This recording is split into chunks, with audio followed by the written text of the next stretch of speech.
Bwana, kuna kitu kinanichanganya sana kichwani. Majibu nataka nianzie kwa huyu sijui yule. Anzia kwa yoyote. Nianzie kwa yule mwishoni au nianzie huko? Kwa yoyote tu inafaa tu. Wewe nika kipindi kazuri sana kusema kipindi pendwa. Unajisikiaje kwenye movie hii tunayoicheza ya Ndoa ya Dunia mwana? Kwa mimi hapa kiukweli siku nyingi sana nilikuwa natathmini kwamba ni kitu gani ambacho kitakuja kunipa furaha ya moyo, yani kuhusu hii kazi. Hii kazi ninayoifanya naendelea nayo.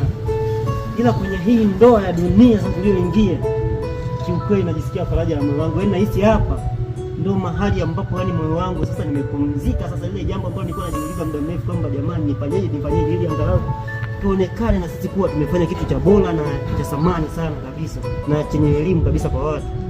Hiki hapa yani ni kweli nimedhibitisha kabisa na imani kabisa. Kila mtu atafurahi. Sasa bana, Jeboy anafurahi hicho. Mwe nimekutaja sana Eze Mwasile, unajisikiaje pale ambapo umeenda kwa waganga, alafu unafika mtoto wa kwanza amefariki, wa pili kafariki, wa tatu anafariki, alafu mafanikio hola. Umejisikiaje kwenye hiyo movie? Umejifunza nini kwenye hiyo movie mwana? Yaani ni wewe mwenyewe jambo hili unatufundisha, nataka uipe na jamii hii ndio tuzunguka sasa, kwamba je, hii jamii ndio tuzunguka tusiwe na tamaa za aina gani? Asante sana kwa hiyo. Kwanza mimi kama hizo kwenye movie, karata zangu ambazo nimepewa kucheza nimezifurahia, japo ni ngumu. Ila sasa nashauri sana watu sio na tamaa, kwa sababu kama mimi kilichonikuta, nadhani wapenzi watazamaji mtaona kabisa kilichonikuta mimi. Nimeenda kwa mganga, nimeoa watoto mtu siku naambulia patupu. Hiki kitu kwanza natamani Watanzania tuishi kwa amani, tusiwe na roho za tamaa.